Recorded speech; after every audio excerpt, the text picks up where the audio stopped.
If you're no longer self-employed, this video will show you how to let us know online.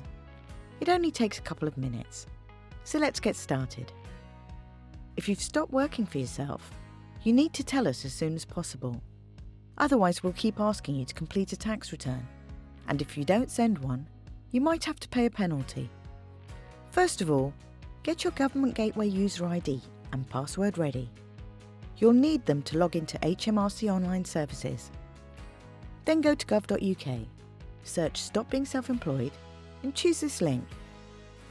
Then select Tell HMRC you're stopping self-employment. If you've recently signed into your Government Gateway account, you'll be taken straight to the next page.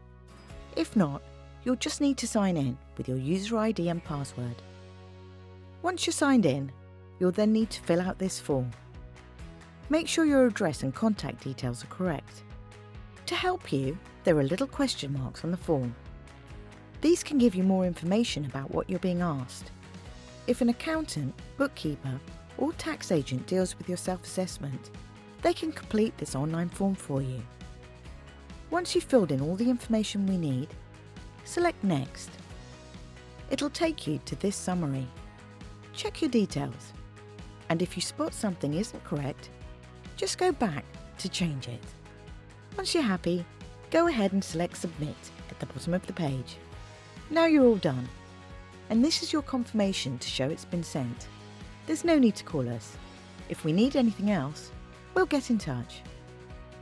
Here's what will happen next. We will cancel your Class 2 National Insurance contributions, and we'll also send you a reminder to complete your last tax return and make a payment if one is due. You'll then need to remember to do these 4 important things. Fill in your last tax return and pay anything you owe. Make sure you enter the date you stop being self-employed on this page. If you're VAT registered as part of your self-employment, then you might need to cancel this too. Just go to gov.uk and search Cancel your VAT registration. Make sure you keep your records for 6 years. If you employ people, then you'll need to close your PAYE scheme. For more information on this, go to gov.uk. If you're in the construction industry scheme, then you'll need to get in touch to tell us about this separately. You can find out about all of this and more on gov.uk.